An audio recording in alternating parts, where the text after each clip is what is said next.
வணக்கம் and welcome to Green's மணியா channel. இது இயற்கையை நேசிப்பவர்களுக்காக.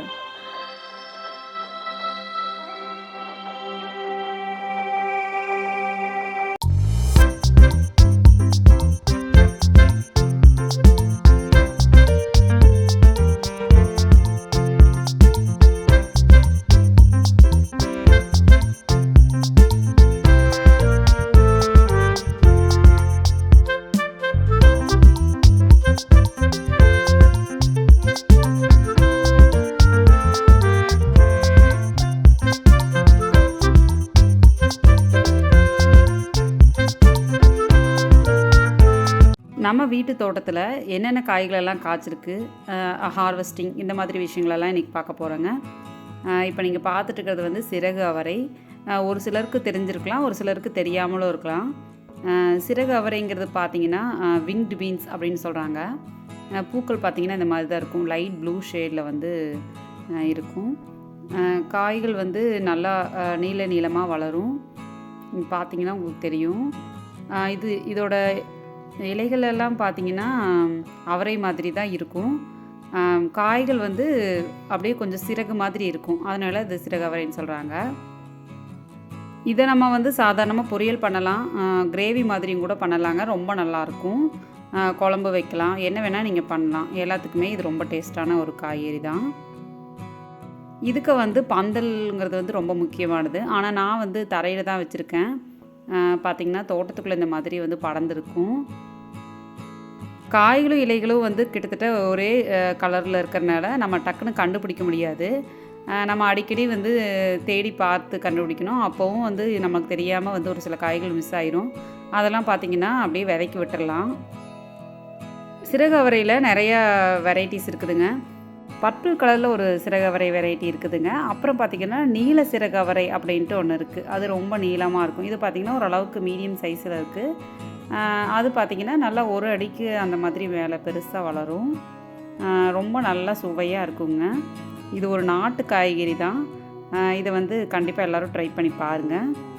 பூக்கள் வந்து இந்த மாதிரி தாங்க வைக்கும். ரொம்ப அழகாக இருக்கும் பூக்கள் பார்க்குறதுக்கு. நல்லா பூ எடுத்து நிறைய காய்கள் வரும். இந்த அவரைக்கு சீசன் அப்படின்னு பார்த்திங்கன்னா ஆடி மாதம் வச்சோம்னா ரொம்ப நல்லா வளரும். இந்த மார்கழி பனிக்கு வந்து சூப்பராக அறுவடை கொடுக்கும். இந்த செடியோட வேரே எங்கே இருக்குதுன்னு தெரியலைங்க, சரியாக உரம் கொடுக்க முடியல. ரொம்ப புதர் மாதிரி படர்ந்து கிடக்கு. இது பார்த்திங்கன்னா நம்ம 2வது அறுவடை, ஒரு 10-12 காய்கள் வந்து கிடச்சிருக்கு. இது வந்து ஒரு பர்பிள் கலர் அவரையோட ஒரு கொடி தாங்க. இதை கண்டிப்பாக பிடுங்கி தான் எறியணும். ஏன்னா ரொம்ப மோசமாக வளர்ந்துருச்சு.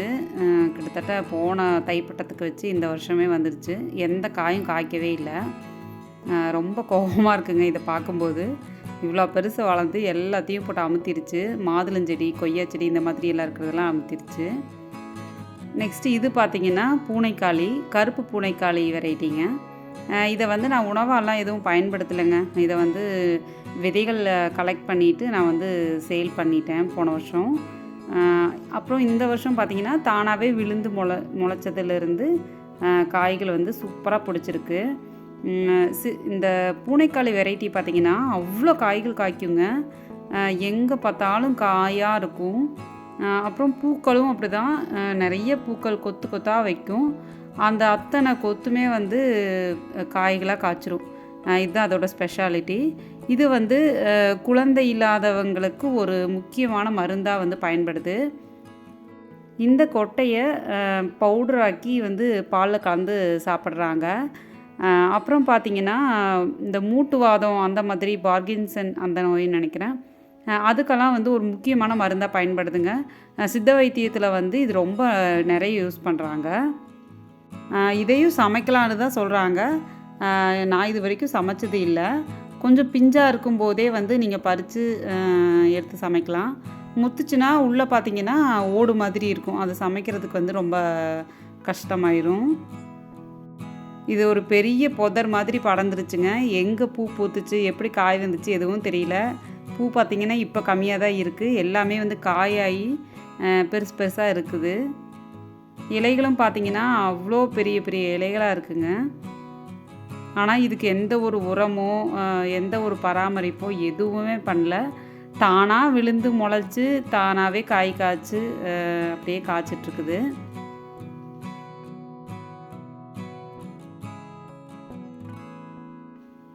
பக்கத்தில் வந்து ஒரு சுண்டக்காய் மரம் செடி இருந்துச்சு. அந்த செடி மேலே பார்த்தீங்கன்னா இப்படி படர்ந்துருக்கு பாருங்கள். அதுலேயும் காய்கள் அங்கேயும் வச்சுருக்கு. இன்னொரு முக்கியமான விஷயம் என்னென்னா, இந்த செடியோட இலைகள் வந்து நம்ம அந்த காயெல்லாம் பறிச்சதுக்கப்புறம் அப்படியே உழுது விட்டோன்னா அது ரொம்ப சத்தான ஒரு உரமாக மாறும்னு சொல்கிறாங்க. அதுவும் தென்னைக்கு வந்து ரொம்பவே நல்லதுன்னு சொல்கிறாங்க. சணப்பை மாதிரி இதுவும் வந்து மரங்களுக்கு உரமாக பயன்படுதுங்க இதோட இலைகள். இப்படி தாங்க கொத்து கொத்தாக காய்ச்சிட்ருக்கும்.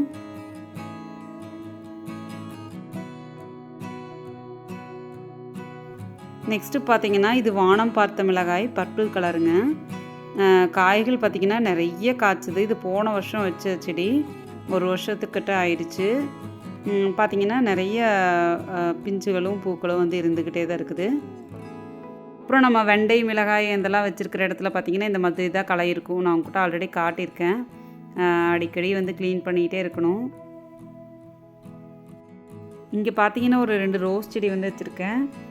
ரொம்ப மோசமாக புல் வளர்ந்துருக்கு. பார்த்திங்கன்னா இங்கே மிளகாய்கள் நல்லா நீட்டு மிளகாய்ங்க, சம்பா மிளகாய்ன்னு நினைக்கிறேன்.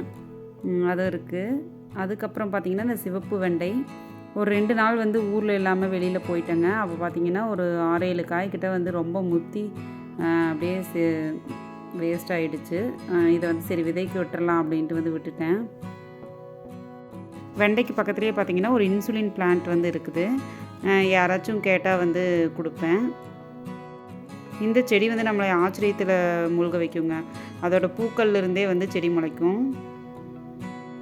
ஹார்வெஸ்டிங்கெல்லாம் பார்த்திங்கன்னா இதெல்லாம் வந்து நம்மளுக்கு கிடச்சிருக்கு. பப்பாளி வந்து வீட்டுக்கு ஒரு சைடில் வச்சுருக்கேன். அப்புறம் பார்த்திங்கன்னா மாடியில் மூக்குத்தி அவரை வந்து வச்சுருக்கேன்.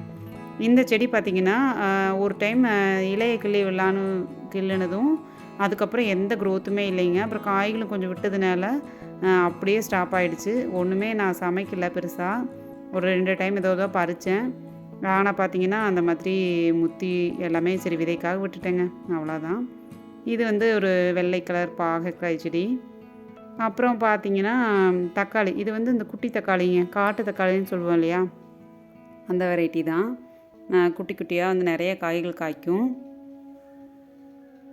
அவ்வளோதாங்க ஹார்வெஸ்டிங்.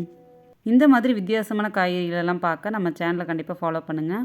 இயற்கையை பார்த்து ரசிக்கவும், கார்டனிங் பற்றி இன்ட்ரெஸ்டிங்கான விஷயங்களை தெரிஞ்சுக்கவும் க்ரீன்ஸ் மேயர் சேனல் சப்ஸ்கிரைப் பண்ணுங்கள். தேங்க்ஸ் ஃபார் வாட்சிங். Happy gardening. பாய்.